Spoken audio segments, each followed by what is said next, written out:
Fourth generation lobsterman Dustin Delano is joining me now. Fishermen are calling on DOGE for deregulation. Aren't we all? Get the heck out of our way. Hi, Dustin. How you doing? Good. How are you doing? Pretty well. Pretty well. Thank you for having me. Lobster's my favorite food. Just saying. That's what we like to hear. Yep, it's my favorite food. It's getting really spendy though. Why is it so high? Is it because of the regulations? I mean, they make it so hard for you to get what you got to get that we got to pay more? That certainly contributes, but it's also kind of regulations from other fisheries that impact ours because we rely strongly on a very good and strong bait supply, and when those particular bait supplies get restrained further, it makes our operating expenses go up. But overall, it's just been another commodity that's been affected by the rising prices. Yeah. So the bureaucrats always think they're doing the right thing by regulating everything because they're like the environment this, the environment that.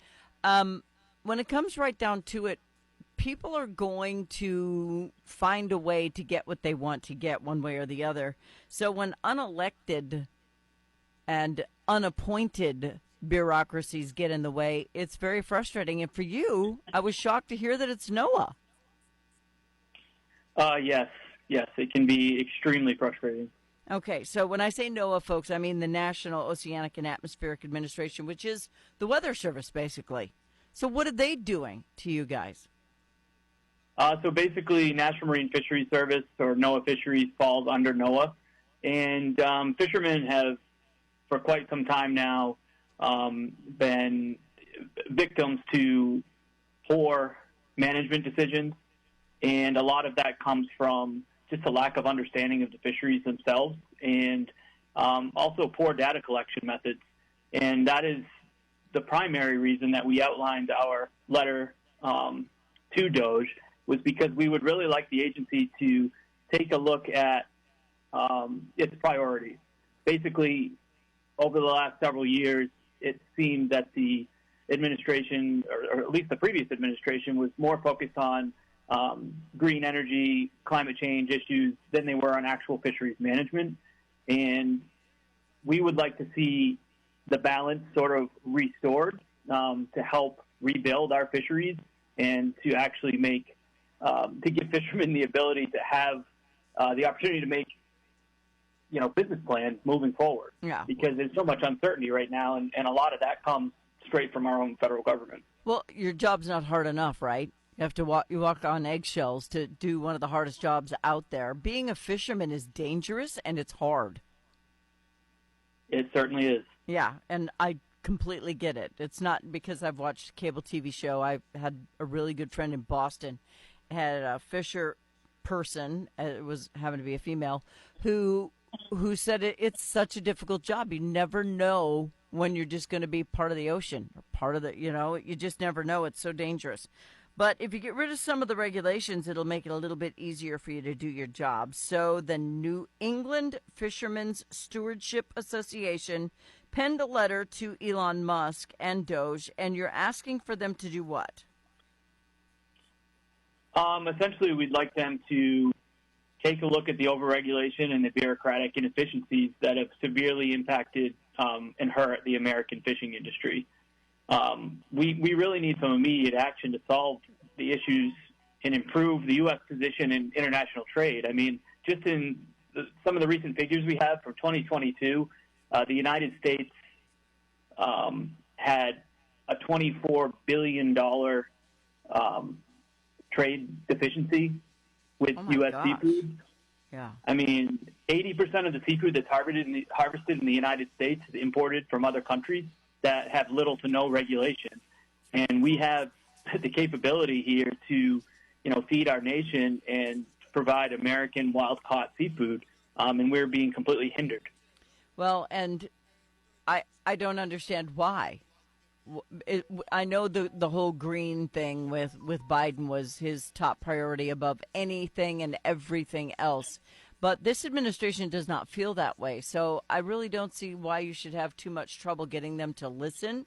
But you do want some deregulation that goes along with environmentalism. You also want to get rid of the bloat. I was told the Endangered Species Act is getting in the way.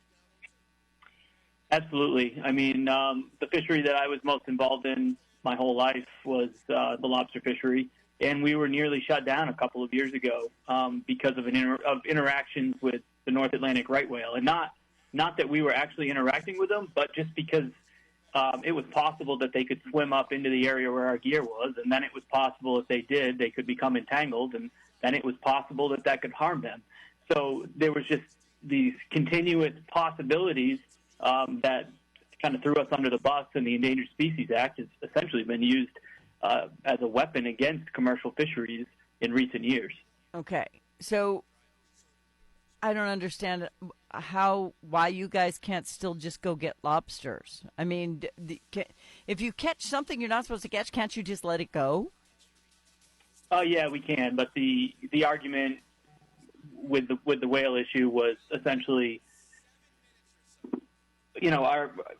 our harvesting lobsters, that stock is completely healthy. It's one of the most sustainable fisheries in the world. It's a trap pot fishery, but we have rope that goes to the surface, and because we use that rope, and it's in the water column where whales swim, there was concern that an endangered right whale could become entangled in that fishing gear.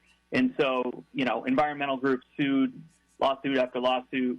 The government came down on us, and we were backed into a corner where we were forced to sue them for a lack of evidence and for basically overreactions and worst-case scenarios. And we actually prevailed in court, but they continue to come after us constantly. Well, that's what they do, because they know lawyers aren't cheap, and if they just keep you in court, then they'll end up getting their way. But here's the thing. These environmentalists want to put all these wind turbines out in the water that are affecting the migratory patterns of the whales. They don't seem to care about that. It's killing off a lot of whales. But they're only worried about the endangered white whale, apparently. I don't know. Maybe Moby Dick is out there somewhere. All right, so there used to be some funding that went to y'all to help you do what you do, because what you have is in high demand. I told you it's my favorite food. I want it available when I want to buy it. Yeah. So, I mean, basically, we're also kind of calling on a change in the marketplace. We're calling for the administration to take a look at marketing American seafood, a pro-American agenda. We basically just need to, prioritize American fishing over our foreign competitors, because we have some of the most sustainable fisheries in the world, and we have very good ways of harvesting our seafood compared to some of these other countries. But we just are constantly beaten down because it feels like the people that are in control would rather purchase seafood from other countries where they can't see what's going on, and they would rather show that they are, basically taking control of us and making sure that our practices are 100% sustainable. Yeah. Well, you know what? I just think it's asinine that they do that, because they do that with so many other things as well. I never even thought about the fishing industry when I was thinking about, the import exports and the tariffs and whatever else the case may be. It didn't even cross my mind, and I'm so glad you're on today, because people need to think about this, especially us Catholics during Lent. I mean, we need people Americans working hard in this very difficult industry to be the ones who are making the money so that it can help our economy grow and be strong, instead of putting so many regulations on you that not only do you lose money to other nations who aren't following the same strict regulations, but so you can prosper and do well, because you have to work so hard. I'm never going to understand why they make it so hard for American businesses to exist, but that administration is out. This administration is in for at least 4 years. So hope and pray they do something that's permanent. I'm saying, Dustin, I hope they make something permanent for you, because if the libs get in again, it's going to start all over again for you. Exactly. I mean, the bottom line here is that this is a call to rethink how America governs its fisheries.